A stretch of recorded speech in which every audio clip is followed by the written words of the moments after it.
Doctor اسرار مولانا مودودی اور مولانا ساکی نے، آپ ڈاکٹر اقبال کو زیادہ کوٹ نہیں کرتے. ڈاکٹر اقبال کو ہر بندہ کوٹ کرتا ہے، سیکولرز بھی کوٹ کرتے ہیں، بریلوی بھی کوٹ کرتے ہیں، اہل حدیث بھی کوٹ کرتے ہیں، دیوبندی بھی کوٹ کرتے ہیں، لیکن اپنے اپنے مطلب کی چیزیں. پیروں کے خلاف بات کرنی ہوگی تو ان کا شعر پڑھیں گے، نکل کر خانقاہوں سے ادا کر رسم شبیری، تو سارے وہ پیر ذبح کرنا شروع کر دیں گے. میلاد پہ تقریر کرنی ہوگی تو کی محمد سے وفا تو نے تو ہم تیرے ہیں، یہ جہاں چیز ہے کیا لوح و قلم تیرے ہیں. اور اس سے ثابت یہ کریں گے کہ ہمارے بابوں نے رسول اللہ سے وفات کی تھی، لہذا لوح قلم پہ جو فیصلے ہیں وہ بھی خود تحریر کرتے تھے، تقدیر وہ لکھتے تھے یا ان کی مرضی سے تقدیر لکھی جاتی تھی. یہ رزلٹ نکالتے ہیں. یہ تو شاید ڈاکٹر اقبال کے بھی ذہن میں نہ ہو. انہوں نے جواب شکوہ میں یہ جواب یہ دیا تھا کہ اگر تم نبی علیہ السلام کے ساتھ مخلص ہوگے نا تو لوح قلم تیرے سے مراد ہے کہ اللہ تعالیٰ تمہاری خواہشات کے مطابق، تمہاری دعاؤں کے مطابق تمہارے حق میں فیصلے کرے گا. تم نہیں خود کچھ کر سکتے. خود کرنے جوگے ہوتے تو ان 300 سال میں ہزاروں مزار دنیا میں بنے ہیں، اور یہ جتنے بابوں کے نام لیتے ہیں نا وہ سارے ان 300 سالوں کے اندر زندہ تھے. کدھر تھے اشرفی تھانوی صاحب جو کہتے ہیں حکیم الامت اور مجدد دین و ملت اعلیٰ حضرت؟ ان کے زمانے میں انگریز تھے نا تو غلامی سے نجات دلواتے نا مسلمانوں کو، نگاہ مارتے نا. ایک بنی اسرائیل کے پیغمبروں نے غلامی کا دور دیکھا ہے، رومنز کی غلامی کے دور میں پیدا ہوئے، فوت بھی ہو گئے. وہ تو حضرت عزیر علیہ السلام آئے ہیں تو اللہ تعالیٰ نے انہیں غلامی سے نجات دلائی ہے. اس سے پہلے بھی غلامی کا دور ہی گزرا ہے. بنی اسرائیل کے پیغمبر بھی غلامی میں زندگی گزارتے رہے ہیں. حضرت زکریا، حضرت یحییٰ علیہ السلام ہیکل سلیمانی میں بیٹھ کے دعوت توحید کا کام کرتے تھے. حکومت بت پرستوں کی تھی، رومنز کی تھی. کوئی کسی نے کوئی حکومت نہیں الٹی ہے. ٹھیک ہے، تو یہ ہاں شیخ عبد القادر جیلانی نگاہ مار دیتے سب، کہانیاں بنائی ہوئی ہیں، سب جھوٹ ہے. تو یہ اس لیے ہم کوٹ نہیں کرتے. تو وہ ہر بندہ ان کے اشعار کو کوٹ کرتا ہے. قرآن و حدیث میں ماشاءاللہ کافی ہیں جی. اور پھر بعض اوقات ہمیں ان سے اختلاف بھی ہوتا ہے. ان کے بعض بے خطر کود پڑا آتش نمرود میں عشق، عقل ہے محو تماشا لب بام ابھی. ہم کہتے ہیں یار ہمیں اس سے اختلاف ہے. یہی تو عشق کے چلوں نے کیا ہوا ہے کہ قرآن و سنت اور عقل اور علم کی بات کو وہ ڈیگریڈ کرتے ہیں اور عشق دے چلے نمبر لے گئے. یہ وہی ہے جی، عشق دے چلے نمبر لے گئے عقل والے انجے ہی عمرہ گالیاں. اے ڈاکٹر اقبال دا شعر دا ترجمہ جڑا نا انہوں نے کیتے ہے. اب مجھے بتائیں کہ کیا ابراہیم علیہ السلام جو ہے وہ آگ میں کودے تھے یا ان کو دھکا پھینکا گیا تھا؟ خود کدھر کودے تھے؟ وہ خودکشی تو حرام ہے.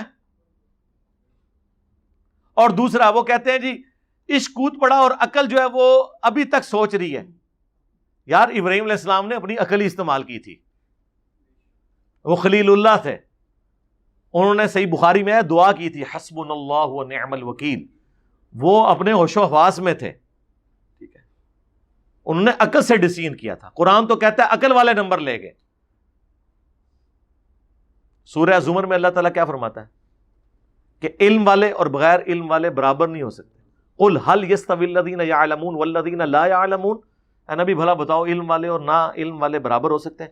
انما يتذكر اولو الالباب. نصیحت تو حاصل نہیں کرتے مگر عقل والے. وہاں علم کا ذکر کیا اور ساتھ ذکر کس کا کیا؟ اس کا مطلب ہے علم کا تعلق عشق کے ساتھ نہیں، کس کے ساتھ ہے؟ قرآن سے ثابت ہو گیا. اب میں آپ کے شعر لے کے بیٹھا رہوں؟ علم کا تعلق عقل کے ساتھ ہے.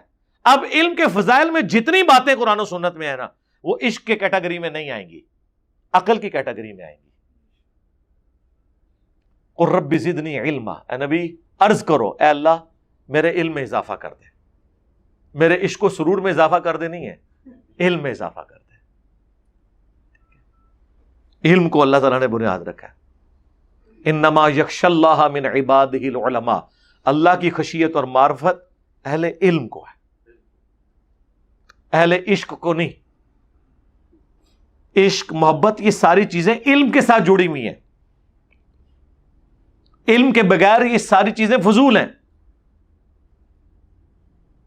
جب تک آپ اپنی عقل استعمال نہیں کریں گے. آپ کے جی میرا عشق تو کہتا ہے میں تو پیغمبروں کے بغیر اللہ تک پہنچنا چاہتا ہوں، میں پیغمبروں کا وسیلہ بھی نہیں ڈالنا چاہتا، میری توحید اتنی کامل ہے. تو ہم کہیں گے تیری توحید شیطانی توحید ہے. رحمانی توحید ہے پیغمبروں کا دامن کرم تھام کے اللہ تک پہنچنا، جو پیغمبر تعلیم کریں گے. لیکن وہ کہ نہیں جی میرا عشق تو کہتا ہے کہ میں اللہ اور اپنے درمیان کسی پیغمبر کو بھی ماننے کے لیے تیار نہیں ہوں. تو عشق میں تو بڑا اچھا جملہ لگتا ہے، عشق میں یہ بھی بڑا اچھا جملہ لگتا ہے کہ نہ مجھے جنت کی لالچ ہے نہ جہنم کا خوف ہے، بلکہ میں اللہ کی محبت کی وجہ سے اس کی عبادت کرتا ہوں. تو سرکار اگر یہ چیز ہے تو قرآن میں یہ کہیں لکھی ہوئی ہوگی نا. ٹائم قیامت تک جو آیت کڈو، اس کے الٹ آپ کو آیات قرآن میں دکھا دیتے ہیں. ربنا اصرف عنا عذاب جہنم ان عذابها کان غراما. اللہ نے کہا ہے میرے نیک بندے وہ ہیں کہ جو دعائیں مجھ سے کرتے ہیں، اے رب ہم سے جہنم کا عذاب پھیر دے، یہ ہمارے گلے کا پھندا بن چکا ہے، ہر وقت لٹکتی تلوار ہے، اللہ ہمیں سے بچا لے. اور ہمارے پیغمبر سنن نبی داؤد میں حدیث ہے، دعا سکھا رہے ہیں اللہم اجرنی من النار. اور سورہ الف لام میم سجدہ میں اللہ نے فرمایا ہمارے نیک بندے خوف اور طمع کے ساتھ ہمیں پکارتے ہیں. خوف کس کا؟ اللہ کی ناراضگی کا، جہنم کا. اور طمع کس کا؟ اللہ کی رضامندی کا اور جنت کا. یہ جنت کی لالچ ہمیں کس نے دی؟ شیطان نے یا اللہ نے؟ تو اس کا مطلب ہے کہ اللہ تعالیٰ ہمیں غلط چیز کی لالچ دے رہا تھا. تو پھر جنت کی توہین کرنا، جنت کو ڈیگریڈ کرنا، کیا یہ رحمانی توحید ہے یا شیطانی توحید ہے؟ تو سارے صوفیاء یہی کرتے رہے. اور جی رابعہ بصریہ کے بارے میں ایک ہاتھ میں انہوں نے لوٹا اٹھایا ہوا تھا، ایک ہاتھ میں جناب وہ آگ اٹھائی ہوئی تھی، سلگتے ہوئے کوئلے. کسی نے پوچھا کدھر جا رہی ہو؟ انہوں نے کہا جی یہ اس لوٹے سے میں جہنم کو بجھانے. جہنم بجھدا ہے؟ او کوئی عقل دی گل کر پلیے لوکے. اور اس سے جنت کو آگ لگانا ہے. جنت کو تو فنا ہے نہیں سر، وہاں تو آپ فروٹ بھی توڑیں گے تو دوبارہ نکل آئے گا. بخاری مسلم میں حدیث ہے، نماز کسوف میں حضور آگے بڑھے، ہاتھ اٹھایا، واپس کیا. صحابہ نے کہا یا رسول اللہ یہ نماز میں آج آپ نے نیا عمل کیا. فرمایا میں نے جنت دیکھ لی. کدھر نگاہ پہنچی؟ ساتوں آسمانوں کے اوپر اللہ نے دکھائی. میں نے انگوروں کا ایک گوشہ دیکھا، توڑنے کا ارادہ کیا، اور اگر میں توڑ لیتا تم ہمیشہ کھاتے رہتے، فنا نہ ہوتا. کیونکہ جنت کو فنا نہیں ہے، جنت ہمیشہ کے لیے. تو اب اس سے کوئی پوچھے کہ کون سا کوئلہ ایسا بنا ہے کہ جو جنت کو ختم کر سکتا ہے؟ زمین و آسمان کی ساری مخلوقات، سارے فرشتے، سارے پیغمبر مل کے بھی، یہ بفرض محال میں کہہ رہا ہوں، جنت کو تباہ نہیں کر سکتے. زمین و آسمان کے سارے پیغمبر، فرشتے، جنات مل کے بھی جہنم کو بجھا نہیں سکتے. کو بات کریں تو اس پہ میں نے بولا تھا کہ ہم رابعہ کا عقیدہ نہیں رکھتے، ربیہ کا عقیدہ رکھتے ہیں. جو مسلم شریف میں حدیث ہے، ایک ربیہ نامی صحابی تھے، حضور کو وضو کروایا کرتے تھے. ایک دن سمندر رحمت جوش میں آیا، آپ نے فرمایا سل ربیہ، مانگ کیا مانگتا ہے؟ اور وہ تیاری کر کے بیٹھا تھا. ہائے ہائے. اس نے کہا یا رسول اللہ جنت میں آپ کا پڑوس. حضور نے کہا کچھ اور بھی مانگ لے. انہوں نے کہا یا رسول اللہ یہی. اب اس سے بڑی بات تو ایک ہی ہے، کوئی اور مانگی جا سکتی ہے، لیکن وہ مانگنا حرام ہے کہ یا اللہ مجھے پیغمبر بنا دے. وہ واہ بھی ہے، وہ کسبی نہیں ہے، یعنی محنت سے حاصل نہیں ہو سکتی. کائنات کی سب سے بڑی دعا یہ ہے کہ اللہ مجھے پیغمبر بنا دے، لیکن یہ دعا کرنا حرام ہے.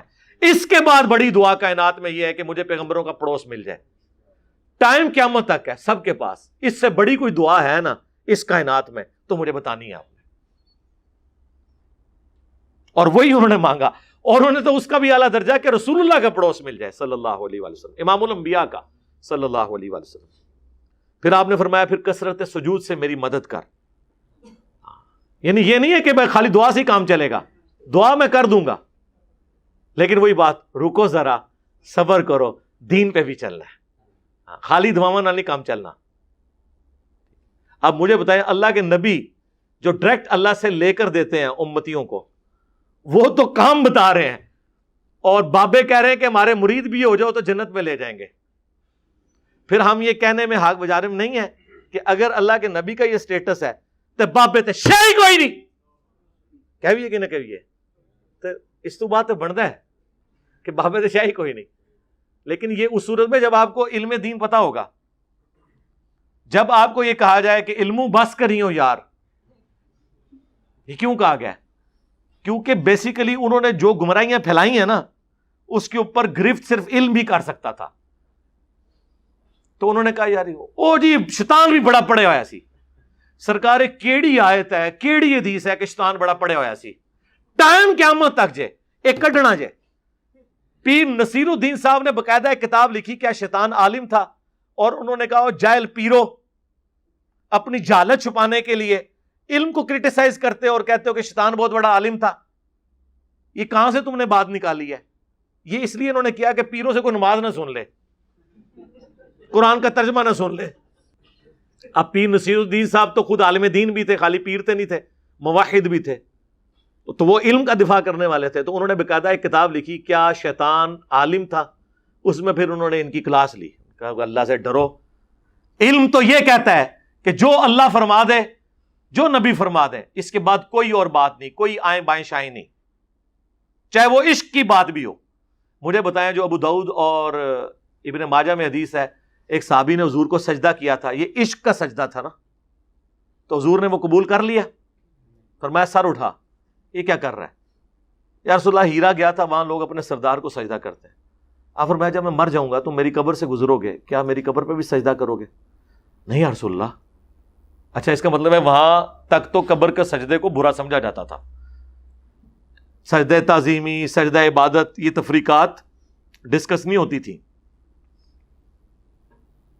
پھر آپ نے فرمایا کہ پھر مجھے کیوں سجدہ کرے ہو؟ اگر میں سجدہ جائز سمجھتا تو بیویوں سے کہتا کہ اپنے خاوندوں کو سجدہ کریں اس حق کے سبب جو اللہ نے دیا ہے. عشق دے چلے نو تو حضور نے ڈانٹ دیتا اور عقل کی بات اسے سکھائی کہ سجدہ اللہ کا حق ہے, اور اللہ کے بعد اگر تعظیم میں حق ہوتا تو بیویوں سے کہتا خاوندوں کو کریں. اس امت میں سجدہ تعظیمی حرام ہے جو اگلی امتوں میں جائز تھا. حضرت یوسف کو ان کے بھائیوں نے کیا, آدم علیہ السلام کو فرشتوں نے کیا. ختم نبوت کی برکت سے کشف و الہام ختم ہوا اور توحید کامل ہوئی کہ سجدہ تعظیمی بھی اس امت میں. یہ دو خصوصیات اس امت کو اللہ نے دی ہیں جو اگلی امتوں کو نہیں تھی. وہاں غیر نبی کو بھی کشف الہام ہوتا تھا. آج ہوتا تو لوگوں نے اپنے اپنے دین بنا لینے تھے. لوگوں نے کہنا تھا بخاری میں یہ لکھا ہے لیکن مجھے تو یہ کشف ہوا ہے, اور پیغمبر کو یہ آنا نہیں تھا کہ کوئی چیک کر سکے. اللہ نے کہا نہ, ختم, کوئی کشف, کوئی الہام, کوئی آسمانی خبر نہیں سوائے خواب کے, وہ بھی جب تک پورا نہ ہو جائے. دین وہی جو کتابوں میں, ورنہ حجۃ الوداع پہ حضور کہتے دین وہ ہے جو قرآن و سنت میں اور جو بابوں کو خواب میں آئے گا, کشف میں آئے گا, ختم. اور توحید ایسی کامل ہوئی کہ سجدہ تعظیمی رسول اللہ کو بھی نہیں ہوگا تو بابے تو شاہی کوئی نہیں, لیکن بابے آج تک جھکا رہے ہیں. آپ مجھے بتائیں حرام ہے تو یہ جھکا رہے ہیں, اور اگر کوئی ہلکا سا جواز ہوتا تو انہوں نے 5 نمازیں بھی ختم کر کے انہوں نے کہنا تھا آپ ایک دفعہ ہماری نماز پڑھ لو, وہ 5 بھی معاف ہے. ہاں یہی کرتے ہیں نا, فنافی شیخ 10 دیتے ہیں, فنافی شیخ, پھر فنافی رسول, پھر فنافی اللہ, لیکن پوری زندگی فنافی شیخ ہی ہوتا ہے. چندہ شیخ نو, گفٹ شیخ نو, اور شیخ کر دے مر جاندے نے, اور آخرت بن جاتی تو پھر بھی صبر آ جاتا, آخرت میں شیخ کے ساتھ ہی ہو گئے.